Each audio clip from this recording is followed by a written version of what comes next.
함께 한 목소리를 읽겠습니다. 나는 참 포도나무요. 잠깐만요.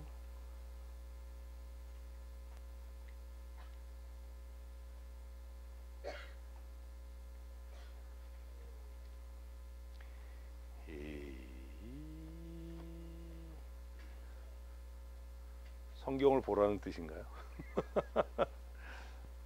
노트북이 갑자기 정신을 차릴 때까지 이번 주 수요일에 서울에 있는 서대문 교회에서 우리 교단을 이끌어가는 목사님들 회의가 있습니다. 위해서 기도해 주시고 또 참여하는 저를 위해서도 함께 기도해 주시기를 부탁을 드리겠습니다. 4월 첫째 주일 지나고 월요일에 우리 강원노회 봄 정기노회가 회집이 됩니다. 제가 이제 노회장 임기를 마치고 우리 장로님께서 장로 분회장으로 새로운 임기를 시작하시게 됩니다. 한 회기 동안 두 회기가 되죠. 1년 동안 우리 강원노회 장로회를 대표하고 또 강원노회 분회장으로 장로 분회장으로서의 사역을 잘 감당하실 수 있도록 위해서 잊지 마시고 기도하실 때 함께 기도해 주시기를 부탁을 드리겠습니다. 노트북이 갑자기 꺼졌어요. 심기가 불편한가 봐요. 노트북이. 계속 요즘에 문자 오지요. 건강관리 잘 하시고 개인 삶을 좀 잘 절제하셔서 예배 어려움이 없도록 일상의 삶에서 낯선 사람과의 접촉을 좀 피하시고 삶을 좀 잘 절제하는 그런 지혜도 우리에게 있어야 하지 않을까 하는 생각을 합니다. 저도 지금 코로나 시작하면서 웬만하면 외부인을 안 만나요. 그냥 교회집 두 가지 하고 마트도 잘 안 가요. 마트 안 가본 지도 꽤 오래됐는데 예배를 거룩하게 지키기 위해서 개인적인 노력을 좀 잘 해주시고 또 건강 관리에도 잘 신경을 써주시기를 부탁을 드리겠습니다. 성경책 찾아서 읽어야 되나?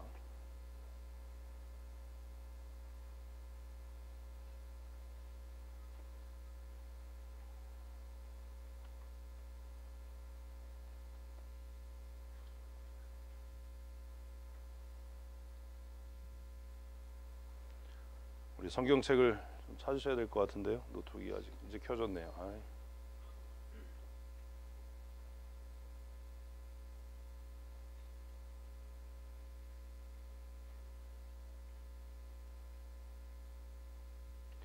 요한복음 15장 우리 1절부터 켜졌는데도 얘가 지금 정신을 못 차리고 있어요. 1절부터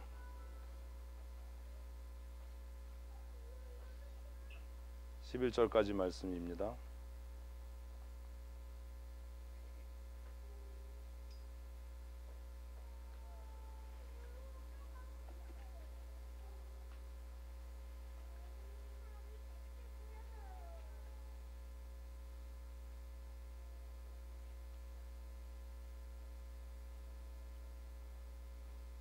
이런 굉장히 짜증 나는데 제가 웃고 있지만 웃고 있는 게 아니에요. 아주 예배 그 짜증나게 하는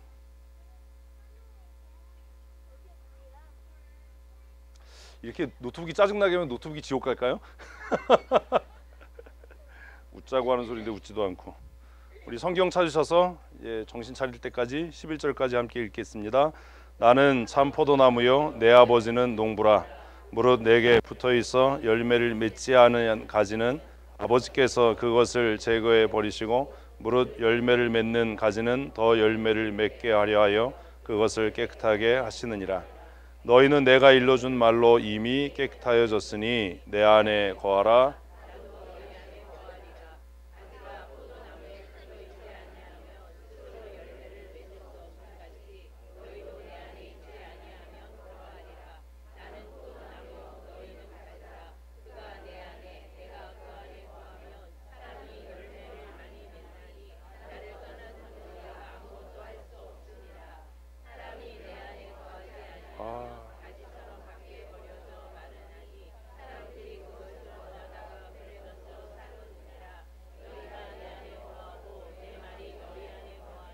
무엇이든지 원하는 대로 구하라. 그리하면 이루리라. 너희가 열매를 많이 맺으면 내 아버지께서 영광을 받으실 것이요 너희는 내 제자가 되리. 아버지께서 나를 사랑하신 것 같이 나도 너희를 사랑하였으니 나의 사랑 안에 거하라. 내가 아버지의 계명을 지켜 그의 사랑 안에 거하는 것 같이 너희도 내 계명을 지키면 내 사랑 안에 내가 그의 이름은 내 기쁨이 너희 안에 있어 너희 기쁨을 충만하게 하려 함이라. 아멘. 나이 들은 증거가 뭘까요? 나이 들은 증거 여러 가지를 이야기하지만 심리학자들은 웃음이 준다라는 거예요. 어린 아이들은 별것도 아닌데 잘 웃지요. 나이 들면 별로 웃을 일이 없어지는 건가요? 아니에요. 내가 안 웃는 거예요. 그러니까 웬만한 걸로는 감동이 안 돼요. 그래서 별로 안 웃게 되죠. 근데 오늘 본문 말씀에 보면 예수님께서 11절에 뭐라고 말씀하시지요? 내 기쁨이 너희 안에 있어 너희 기쁨을 충만하게 하기 위함이다 라고 말씀하십니다. 오늘 예수님께서 제자들에게 얘가 오늘 일을 하기 싫은가 봐요. 비유를 말씀하셨어요. 그 비유가 뭐지요? 포도나무의 비유라고 이야기하는 비유를 들어서 이야기를 하십니다. 그 포도나무 비유를 보면 두 가지를 말씀하시는데 첫째는 뭐예요? 나는 포도나무고 참 포도나무고 너희는 가지다 라고 하는 이야기를 하시죠. 그래서 포도나무와 가지의 관계, 그리고 두 번째로는 포도나무와 농부의 관계를 이야기해요. 그래서 예수님께서 스스로를 나는 참 포도나무고 우리식으로 하면 성도들, 제자들 너희는 가지다 라고 이야기를 하셔요. 그리고 자신과 하나님의 관계를 나는 참 포도나무고 내 아버지는 농부다 라고 그렇게 비유로 말씀을 하십니다. 성경에서 성도들을 포도나무로 비유를 자주 합니다. 왜 그럴까요? 나무가 많은데. 저희 지난번에 얘기했는데 열매 맺지 않으면 써먹을 데가 없는 거예요. 포도나무 보셨나요? 포도나무로는 가구를 만들 수도 없고 일상의 용품을 만들기에도 부적합해서 포도나무를 심는 딱 하나의 목적은 열매를 얻기 위함이에요. 열매를 얻는 것. 그래서 성경은 성도들을 포도나무로 종종 비유합니다. 가지의 사명이 뭘까요? 지금 얘기했잖아요. 2절 말씀을 우리 같이 읽어보십시다. 무릇 내게 붙어 있어 열매를 맺지 아니하는 가지는 아버지께서 그것을 제버리시고 무릇 열매를 맺는 가지는 더 열매를 맺게 하려 하여 그것을 깨끗하게 하시느니라. 가지의 사명은 뭐 하는 것? 열매 맺는 거예요. 열매 맺는 것. 열매 맺는다는 게 도대체 뭘 이야기하지요? 우리는 성경을 읽고 신앙생활 하면서도 그 의미를 잘 알지 못해서 그냥 종교인으로 교회를 왔다 갔다 하는 거지 예수 믿고 하나님 나라를 소망하고 믿음의 삶을 사는 것 같지는 않다라는 생각을 합니다. 어제 우리 장로회 임원들이 우리 교회에서 모였어요. 강원노회에. 그래서 제가 제 특기잖아요. 듣기 싫은 소리를 좀 했지요. 세게. 예? 아마 호불호가 갈렸을 겁니다. 경각심을 좀 가지신 분들도 있고 정말 그래야 되겠다라고 생각하는 분들도 있고 또 기분 나빠하시는 분도 있고 뭐 그렇게까지 해야 되냐라고 받아들이는 분도 있었을 거예요. 근데 그렇게 해야 돼요. 왜냐하면 열매 맺는 일은 그냥 자연스럽게 되는 일이 아니기 때문입니다. 우리가 알지 못하지만 나무가 자라서 열매 맺기 위해서 얼마나 많은 노력을 하겠어요. 얼마나 많은 수고를 하겠어요. 봄이 되니까 이제 새싹들이 돋아요. 겨울을 지내면서 살아남기 위해서 얼마나 사투를 했겠어요. 매서운 겨울을 보내면서 또 새봄을 맞이하면서 싹을 틔우기 위해서 얼마나 많은 수고를 했겠어요. 뭐 하기 위해서요? 열매 맺기 위해서죠. 가지의 사명은 다른 것 없어요. 뭐 하는 거예요? 열매 맺는 거예요. 성도의 사명은 열매 맺는 거예요. 왜 열매 맺는 게 그렇게 중요하냐? 열매 맺는다는 게 뭐냐? 열매 맺는 건 뭘까요? 제가 그런 생각을 해요. 나무가 감정이 있다면 어떤 생각을 할까? 농부가 비료 주고 막 열심히 가꾸어서 열매를 맺게 해요. 열매 맺으면 누가 기쁘지요? 농부라고 생각을 하잖아요. 정말 그런가요? 농부만 기쁠까요? 나무는 안 기쁜가요? 물어보셨어요, 나무한테? 나무한테 물어보셨나요? 야, 나무 너 기쁘냐? 이렇게 물어보셨나요? 요즘에 이제 벌써 꽃 피는 나무들이 있잖아요. 제가 지난 목요일이었나요? 금요일이었나요? 혼자 이렇게 외곽으로 바이크를 타고 쫙 나갔는데 벌써 꽃향기가 나더라고요. 야, 벌써 이 동네 꽃이 폈나 봐. 어딘지는 모르지만 인제 갔다 왔는데 가는 도중에 꽃향기가 진하게 확 나더라고요. 그래서 벌써 봄이 깊어가는구나. 꽃이 피었구나. 그 꽃이 피었구나로 끝나지 않고 무슨 생각을 해요? 머지않아 열매가 맺겠구나. 꽃이 향기를 발산하고 달콤한 꿀을 품고 있는 이유는 곤충들을 유혹해서 뭐 하기 위함이에요? 열매 맺기 위함이죠. 그래서 제가 혼자 생각해요. 사과나무가 만일 생각을 한다면, 또 우리가 알아듣지 못하지만 그 생각을 우리가 알 수 있다면, 사과나무는 언제 제일 기쁠까요? 열매 맺을 때 아니겠어요? 열매 맺을 때. 여러분 신앙생활하면서 기쁘세요? 대답을 안 해. 이게 참, 신앙생활 정말 기쁘세요? 우리 찬송한 것처럼 내가 매일 기쁘게 정말 기쁘세요? 온누리교회 목사님이 그 얘기 하시더라고요. 그 교회 어르신들이 교회를 안 나온대요. 코로나 때문에. 왜 안 나오냐 했더니 자식들이 교회 가지 말라고 막 그런대요. 그래서 안 나가는데 온누리교회 목사님이 뭐 하실 때였더라, 말씀하시면서 여전도회 연합회 총회할 때였다. 아니 노인네들이 뭐가 죽는 게 무서워서 코로나 걸리면 죽을까봐 교회를 안 나온다고 그러는지 모르겠다. 여전도회 연합회 총회 온 사람들이 더 젊잖아요. 그러니까 막 웃는 거야. 속으로 지들은 오늘 성도들에게 있어서 기쁨이 사라져가는 거예요. 예배에 기쁨이 없어요. 신앙생활에도 뭐가 없어요? 기쁨이 없어요. 교회 나오는 게 두려움이 돼 버렸어요. 예배 모이는 게 두려움이 되는 거예요. 바이러스 감염되면 어떡하지? 집 밖에 나가지 말아야지 그러면. 집 밖에 안 나간 사람도 감염이 되는데 어떡하죠 그러면? 우리 안에 점점점 사단은 두려움을, 또 원망을, 불평을 가져다 줘서 뭐가 사라져가요? 기쁨이 사라져가요. 열매를 맺는데 그 나무가 기쁘지 않다면 그 나무는 행복할까요? 불행할까요? 불행하겠죠. 제가 생각할 때 불행한 나무는 행복한 열매를 맺지 못할 겁니다. 그래서 예수님도 그 나무는 뭘로 알아요? 열매로 나무를 안다라고 말씀하신 것 아닙니까? 나무는 열매를 맺어서 착취당하는 게 아니고, 착취의 대상이 아니라 나무는 열매를 맺음으로 스스로 먼저 기쁨을 누리고, 자신이 누린 기쁨을 수고한 농부와 함께 나누고, 또 그것을 취하는 사람에게 위로가 되고 또 다른 기쁨이 돼야 되겠죠. 좋은 교회란 어떤 교회일까 제가 생각을 합니다. 한 주간 말씀을 준비하면서 좋은 교회란 어떤 교회요? 기쁨이 충만한 교회예요. 열매가 있기 전에, 좋은 열매가 있으려면 우리 안에 뭐가요? 기쁨이 충만해야 되지 않겠습니까?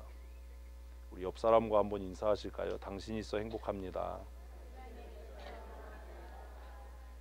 정말요? 당신이 있어서 염려되고 근심되는 게 아니라 가까이 오지 마세요. 뭐 이런 게 아니라 정말 행복한가요? 요즘에 이렇게 회의 가면 목사님들 그러잖아요. 뭐 주먹으로 악수해서, 아니 주먹이 다도 닿는 거고 악수를 해도 악수라는 이게 무슨 바리새인 같은 짓이냐. 또 그렇게 막 마스크 쓰고 회의해요. 그러다가 밥 먹을 때는요. 그래요 웃으면서 그냥 마스크 쓰고 밥 먹으세요. 회의할 땐 그렇게 막 그냥 막 마스크 쓰고 하다가 밥 먹을 때는 마주 앉아가지고 밥을, 그또 커피는 또 같이 마시잖아요. 아무것도 하지 마라 그러면. 밥도 먹지 말고 아무것도 하지 마. 회의도 하지 말자. 그래서 화상회의를 몇 번 했는데 회의가 안 돼요. 정신이 없어요. 회의가 진행이 안 돼. 뭐 30분이면 끝날 놈 거를 막 2시간씩 해요. 이 시대는 우리에게서 뭘 뺏어가요? 기쁨을 뺏어가요. 기쁘지 않아요. 뭘 해도 기쁘지 않아요. 일주일 동안 출근하시면서 기뻤나요? 기쁘긴 뭘 기뻐. 그냥 뭐 먹고 살아야 되니까 나가는 거지. 누구를 만나는데 기쁘셨나요? 막 비장한 각오하고 만나야 되지 않나요? 가지의 사명은 열매를 맺는 것이지만 그 열매를 맺기 위해 먼저 해야 할 일은 기뻐지는 거예요. 기뻐지는 것. 그래서 농부들이 과수원에 음악도 켜놓고 또 목장을 운영하는 분들도 축사에 음악을 켜놓고 하는 이유는 기쁜 소가 좋은 우유를 생산하고 기쁜 나무가 좋은 열매를 맺는다라는 거죠. 그래서 본문은 가지의 사명을 열매 맺는 것이다 라고 말씀하지만 그 좋은 열매 맺기 위한 과정으로 성도가 해야 될 일, 우리가 해야 할 일은 우리 찬송한 대로 매일매일 기뻐하는 거예요. 매일매일 기뻐하는 것. 어떤 상황이 돼도 그 상황 때문에 염려하거나 불안해하거나 근심하는 것이 아니라 상황이 그러할수록 나는 더 기뻐할 수 있는, 감사할 수 있는 삶을 사는 성도들이 되셨으면 참 좋겠습니다. 예수님께서 2절에서 물은 내게 붙어 있어 열매를 맺지 아니하는 가지는 아버지께서 그것을 제거하실 거래요. 근데 이게 굉장히 무서운 이야기잖아요. 한 나무에 여러 개의 가지들이 있는 거예요. 근데 어떤 가지는 열매를 맺어요. 어떤 가지는 열매를 못 맺어. 똑같은 직장에서 일하는데 어떤 사람은 기쁘게 일하는 사람이 있고 어떤 사람은 마지못해서 하는 사람이 있어요. 똑같이 우리가 예배하는데 어떤 사람은 두려움과 근심으로 예배하는 사람이 있는가 하면 어떤 사람은 기쁘게 예배하는 사람도 있어요. 똑같이 내가 매일 기쁘게 찬송하는데 하나도 안 기뻐. 하나도 안 기뻐. 근데 어떤 사람은 내가 매일 기쁘게 찬송하는데 정말 기뻐 보이는 거예요. 여러분 혹시 그런 얘기 들어보셨나요? 아, 내가 좀 우울했는데 집사님 만나서 권사님 만나서 내 기분이 많이 좋아졌어요. 나아졌어요. 기뻐졌어요. 그런 인사 들어보셨나요? 그래야 잘 사는 거예요. 돈 많아야 잘 사는 게 아니라 돈 많은 건 잘 사는 게 아니라 돈이 많은 거예요. 저는 가끔 그런 인사 듣거든요. 이 목사하고 같이 일해서 너무 기뻐. 이 목사가 우리 교단 목사라는 게 너무 기쁘고 같이 일해서 너무 즐겁고 같이 있어줘서 너무 감사하고 위로가 되잖아요. 힘이 되잖아요. 용기가 되잖아요. 내 자신이 기뻐서 누군가를 기쁘게 할 수 있는 그런 사람들이 되십시오. 예수님께서 열매 맺지 못하는 가지 그것을 하나님께서 제거해 버리실 거다. 교회 안에 들어와 있다고 해서 예수 믿는다라고 해서 교회 멤버십을 갖고 있다고 해서 다 하나님 나라 가는 건 아니다라는 거지요. 무릇 열매를 맺는 가지는 더 많은 열매를 맺게 하기 위해서 그 농부이신 아버지께서 돌보신다는 거예요. 누구의 관리를 받는 삶? 하나님의 관리를 받는 삶. 뭘 아멘이야. 누가 여러분 관리해 주지 않잖아요. 관리해 주는 삶 살아보셨어요? 관리 받아 보셨어요? 그게 얼마나 불편한지? 이렇게 회의 가면 진짜 불편한 게 그런 거잖아요. 제가 GMS 가면 조용히 들어가거든요. 들어가면 직원들이 다 일어나요. 목사님 오셨어요? 그리고 문 열어주고. 지난번에도 회의 막 간당간당하게 갔는데 우리 과장님이 오시더니 목사님 차는 뭘로 드릴까요? 선배님들 다 앉아있고 회의 시작하는데 차는 뭘로 드릴까요? 커피 갖다 주세요. 회의가 시작하거나 말았거나 커피 타가지고 가서 목사님 드세요. 기분 좋지요. 어디 가면 누가 문 열어주고 인사해주고 알아주고 챙겨주고 그렇게 관리해주면 얼마나 좋아요. 근데 누가요? 하나님 아버지께서 더 많은 열매 맺게 하기 위해서 쉬운 말로 하면 우리가 더 기쁘고 즐겁고 감사한 삶을 살게 하기 위해서 하나님께서 우리를 어떻게 하신대요? 깨끗게 하신대요.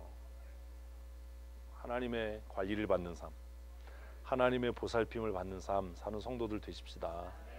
그런데 예수님은 더 신기한 말씀을 하세요. 하나님께서 너희가 더 많은 열매 맺기 위해서 너희를 깨끗게 하실 거야. 그런데 3절 너희는 내가 일러준 말로 이미 깨끗하여졌으니. 우리를 깨끗하게 하는 게 뭐예요? 말씀이에요. 말씀.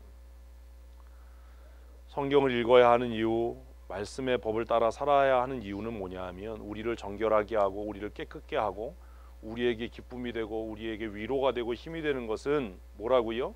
하나님의 말씀인 줄로 믿으십시오. 예수님께서 아버지께서 더 많은 열매 맺게 하기 위해서 너희를 깨끗게 하실 것이지만 너희는 이미 내가 너희에게 일러준 그 말, 하나님의 말씀으로 너희가 이미 깨끗하여 졌다라고 말씀합니다. 지난 한 주간 말씀 묵상하는 삶 잘 사셨습니까? 큐티 잘 하셨나요? 성경 많이 읽으십니까? 세상은 참 빠르게 변해요. 제가 태어났던 1960년대와 지금은 너무나 다른 세상이 돼버렸죠. 신학교 처음 갈 때 그 80년대 후반과 지금은 정말 많이 달라졌습니다. 세상은 변해도 하나님의 말씀은 영원히 변치 않는 줄로 믿습니다. 우리를 정결케 하고 우리를 깨끗게 하는 것은 뭐라고요? 하나님의 말씀이에요. 하나님의 말씀. 그래서 우리는 그 말씀을 읽고 묵상하고 듣고 지켜 행하는 것입니다. 하나님의 말씀이 우리를 정결케 하고 우리를 깨끗게 해서 결국 우리로 하여금 뭐 하도록? 열매 맺도록, 우리로 하여금 열매 이전 단계 기쁨이 충만하도록, 주일에 예배하고 월요일에 출근할 때 우리 안에 기쁨이 충만해야 되지 않습니까? 그래서 누군가에게 위로가 되고 희망이 돼야 되지 않습니까? 누군가에게 근심이 되고 누군가를 분노하게 하고 누군가에게 상처가 되는 삶을 살 거냐, 아니면 누군가에게 위로가 되고 희망이 되고 기쁨이 되는 삶을 살 거냐, 그건 내가 결정하고 선택해야 되는 것 아닙니까? 하나님께서 우리에게 하나님의 말씀으로 우리를 깨끗하게 하시고 거룩하게 하셔서 더 많은 열매 맺게 하실 줄로 믿습니다. 그것이 가능해지려면 예수님이 4절에 이렇게 말씀하세요. 같이 읽습니다. 내 안에 거하라, 나도 너희 안에 거하리라. 어떻게 예수 안에 거하죠? 어떻게 예수님이 내 안에 거하지요? 뒤로 가면 나오겠지요. 근데 명제는 그거예요. 우리가 누구 안에? 예수 안에, 예수 그리스도가 내 안에 거하는 삶. 잊지 마세요. 내가 누구 안에?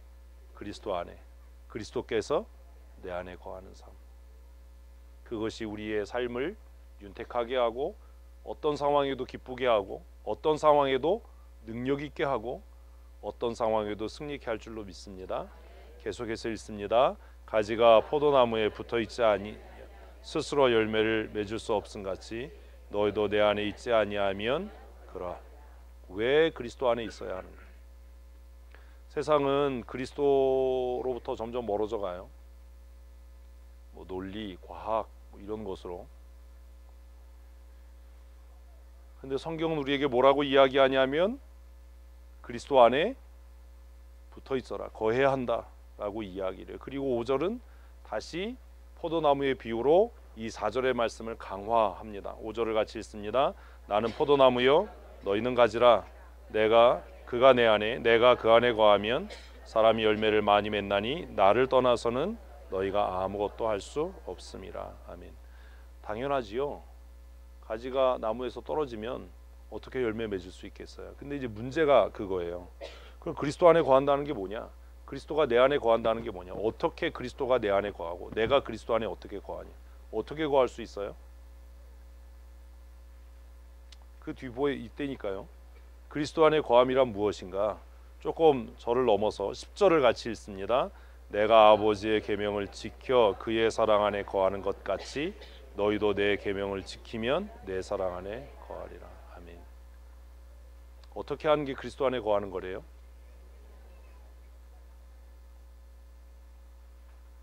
여러분 생각으로 정리를 하셔야 돼요.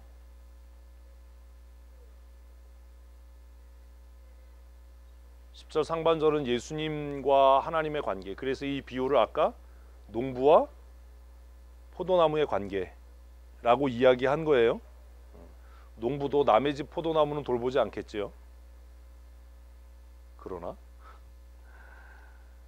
그래서 10절 상반절에서는 아버지와 예수 그리스도의 관계를 이야기해요. 그래서 내가 아버지의 계명을 지켜 그의 사랑 안에 거한다. 나도 그렇다. 예수님도 누구의 계명을 지켜서? 아버지의 계명을 지켜서 아버지의 사랑 안에 거하는 거예요. 그것처럼 너희도 같이 다시 읽습니다. 너희도 내 계명을 지키면 내 사랑 안에 거하리라. 그리스도 안에 거한다는 게 뭘 얘기한다고요? 그의 계명을 지키는 거예요. 근데 이게 문제예요. 뭐가 문제예요? 성경을 몰라요. 성경을 몰라요. 그래서 어떻게 하는 게 그리스도의 계명을 지키는 것인지를 몰라요. 교회는 다닌대요. 예수는 믿는데요. 성경은 몰라요. 이게 가능한 일이냐? 근데 지금은 그게 보편적인 일이에요. 예수는 믿는다고 하고 교회는 다닌다고 하고 교회 집사고 뭐 장로고 권사고 이런데 뭐는 몰라요? 진짜 뭘 몰라요? 성경을 몰라요. 하나님이 우리에게 뭘 요구하시고 뭘 명령하시고 뭘 말씀하셨는지 몰라요. 근데 어떻게 지키냐고요? 그래서 또 그렇게 얘기를 해요. 난 지킨대요. 뭘? 찻길에서 제일 무서운 게 아줌마들이잖아요. 아줌마들 왜 무서워요? 제가 이렇게 아줌마들 죄송합니다. 돌맞을 소리를 하는 거지. 내가 라이딩을 하면서 요즘에 하도 필름을 새까맣게 붙여가지고 안에 누가 타 있는지를 안 보여. 다 그런 건 아니에요. 양해하고 들으세요. 저 앞에 가는 차가 좀 이상해. 그럼 일단 제가 거리를 둬요. 응? 그 속으로 생각해요. 분명히 저 안에 김시성을 가진 여사님이 계실 거야. 응?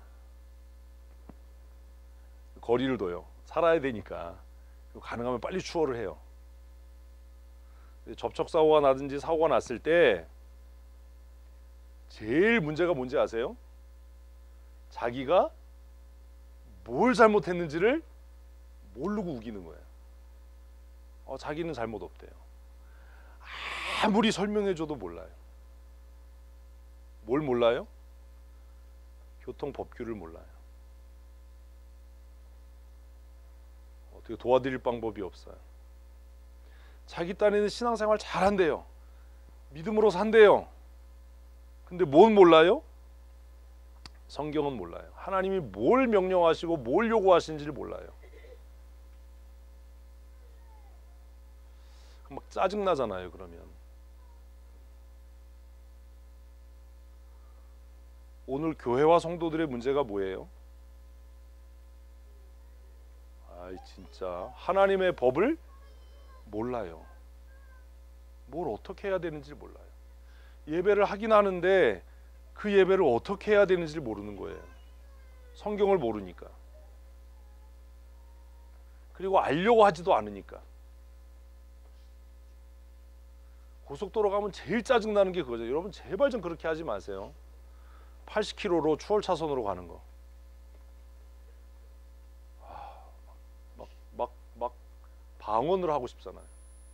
자기가 뭘 잘못했는지 모르는 거예요. 해졌는데 라이트 안 켜고 다니는 거. 자기 계기판에 불 들어와 있으니까. 한편으로는 또 그런 거죠. 우리나라 가로등이 얼마나 잘 돼 있으면 저러고 다니겠냐. 앞도 안 보일 텐데. 빵빵해줘도 몰라. 자기가 뭘 잘못했는지 몰라요. 고속도로에서 추월 차선으로 80km로 가면 어떤 일이 생겨요? 그 뒤로 다 밀려요. 추월 차선은 비워놔야죠. 저도 이렇게 정속 주행하면 주행 차선으로 다니거든요. 경춘고속도로 차선 2개밖에 없어가지고 어떤 때 회의 갈 때 시간이 막 임박하면 엄청 짜증나잖아요. 아침에 피해 갈 수도 없잖아요. 그렇게 가시는 분은 자기가 지금 뭐 하고 있다고 생각하는 거예요? 준법 운행하고 있다고 생각하는 거야. 법 잘 지키고 있고 나 안전 운행하고 있고 80km로 고속도로에서 가는데 내가 뭘 잘못했냐 이러고 있는 거지요. 천하의 역적이에요. 성경을 모르면 그리스도 안에 거할 수가 없어요. 정확하게 말하면 예수 믿는 게 아니에요. 그냥 종교놀이 하는 거예요. 그리스도 안에 거한다는 것은 우리가 하나님의 법대로 그 다음 하셔야죠. 법대로 사는 거예요. 그리스도 안에 거한다는 건 기도하고 무슨 뭐 내가 뭐 그리스도와 연합돼서 이런 소리 하는 게 아니라 그리스도 안에 거한다는 건 하나님의 법대로 어떻게 하는 것이다? 사는 것이다. 하나님의 법대로 사는 것이다. 하나님의 법대로 살면 어떤 일 생기는지 아세요? 모르세요? 요한복음 15장 다음에 몇 장이죠? 이거 어떻게 또 그 어려운 건 아세요? 요한복음 15장 다음에 16장이에요. 15장 다음에 16장은 성령 강림에 대한 약속으로 이어져요. 근데 그 16장에 보면 예수님께서 뭐라고 이야기하시냐 하면 너희가 이 세상에 살면서 하나님의 말씀대로 살게 되면 세상 사람들이 어떻게 할 거래요? 너희를 미워할 거래요. 그리고 너희를 죽이는데 잡아줄 거래요. 왜요? 내가 이 세상에 속하지 않은 것처럼 너희들도 이 세상에 속한 사람들이 아니기 때문이라는 거예요. 굉장히 고민스럽잖아요. 교회는 이 세상에 있는데 우리는 아직도 이 세상에 발붙이고 살아야 되는데 왜 예수님은 이렇게 말씀하셨을까? 예수 그리스도와 연합되어 살아간다는 것, 하나님의 나라를 소망하고 산다는 것, 예수 믿는다는 것은 이 땅에 속해서 살아가지만 이 땅에 속하지 않은 삶을 사는 것, 이 땅에 속해 살아가지만 하나님의 나라의 법을 더 우선으로 지키고 살아가는 것, 그것을 이야기한다라고 하는 것을 모른다라는 겁니다. 그래서 요한복음 16장 보면 예수님께서 내가 이 세상에 속하지 아니해서 사람들에게 미움을 받고 결국 십자가에 내어져서 죽임을 당하는 것처럼 너희들도 세상으로부터 환난과 미움과 핍박을 당할 거야. 그렇지만 염려하지 마라. 내가 또 다른 보혜사 성령을 너희에게 보내어서 그 환난과 핍박과 위험 가운데도 너희 안에 무엇이 끊이지 않도록, 기쁨이 끊이지 않도록, 감사가 끊이지 않도록 성령으로 너희를 충만케 하겠다라고 약속하시는 말씀이 요한복음 15장 이후에 쫙 성령 강림의 약속으로 이어지고 있다라는 겁니다. 그리스도 안에 거한다는 게 도대체 뭐냐? 교회 멤버십을 갖고 예배에 정기적으로 출석하고 이렇게 종교적인 삶을 사는 것이 아니라 그리스도의 법을 지키는 것, 하나님의 말씀을 지켜 행하는 것, 내가 아버지의 계명을 지켜서 아버지 사랑 안에 거하는 것 같이 너희도 내 계명을 지키면 내 사랑 안에 거하게 될 것이고 그로 말미암아 너희 안에 기쁨이 충만하게 될 것이다. 그리고 그 기쁨은 너희로 하여금 열매 맺는 삶을 살게 할 것이다 라고 약속하고 있는 겁니다. 열매 맺은 결과가 뭐냐? 8절을 먼저 읽습니다. 너희가 열매를 많이 맺으면 내 아버지께서 영광을 받으실 것이요 너희는 내 제자가 되리라. 지금은 사람들이 그렇게 얘기해요. 그냥 세상으로부터 칭찬받는 교회, 믿지 않는 사람들에게 호감이 있는 교회, 그게 교회가 사회적인 책임을 다하는 거 아니야? 정말 그러냐? 그건 당신들 생각이고 성경은 뭐라고 얘기하냐? 성경은 뭐라고 이야기해?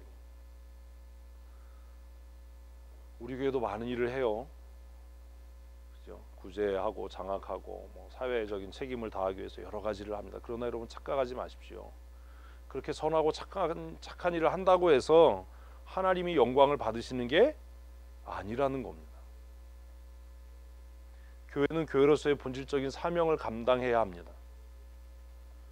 그 교회가 감당해야 될 가장 본질적인 사명 중에 첫 번째는 하나님을 영화롭게 하는 일이에요. 예배예요. 포기하지 말아야 할 일, 포기할 수 없는 일, 타협될 수 없는 일. 왜요? 성경은 우리에게 하나님께서 우리를 택하고 부르신 것은 단 하나의 목적, 무엇을 하기 위해서? 하나님을 예배케 하기 위해서, 거룩한 찬양으로 하나님을 예배케 하기 위해서 너희를 불렀다라고 말씀하고 있기 때문입니다. 제가 인사를 참 많이 받았어요. CBS가 또 열심히 홍보해 줬잖아요. 이병철 목사한테 내가, 이병철 목사 CBS 뭐예요? 야, 너 가서 얘기 좀 해라. 왜 그러냐? 그래서 너 몰라? 아, 그런 일 있었냐? 기자 이름이 뭐냐? 그래서 그건 알 거 없고 내가 기자 이름 가르쳐 주면 너 가서 좀 얘기 좀 해라. 그렇게 하지 말라고. 성도들의 헌금으로 운영되는 방송이 그래서 되겠냐? 정말 하나님 앞에 부끄럽지 않냐? 그리고 너 이사회 참석해서 분명하게 얘기해. 하나님의 심판이 있다. 니네 어떡하려고 그러냐? 아, 알았다고. 했는지 안 했는지 모르죠. 지난주에 CTS 지사장을 만났어요. 강원지사장. 인사를 막 그냥 갑자기 그냥 막 엄청나게 막 그냥 허리를 굽혀서 하는 거죠. 왜 그러시냐고 했더니, 아, 목사님, 지금 CTS 그 이사장이 원주 중부교회 박 목사, 아니지, 김 목사님이에요. 아니, 맞죠? 원주 중부교회 김미열 목사님이에요. 얘기 들었대요. 그래서 뭘, 그러니까 온누리교회 목사님이 이사장이었고 지금 김미열 목사님이 다음번이 목사님이 이사장 하실 거라고 얘기 들었다고. 그런 일 없다고. 난 절대로 그런 거 안 한다고. 아, 왜 그러시냐고 명함을 줬어요. 그래서 명함을 받아오긴 했는데 속으로 그랬어요. 똑같이 무슨 뭐 돈 필요할 때는 그러고 나중에는 자기들은 안 그런다고. 우리 CTS는 안 그럽니다. 원래 그 노회장들 연석회의 하는데 CTS에서 촬영을 왔어요. 그래서 만났는데 그러더라고요.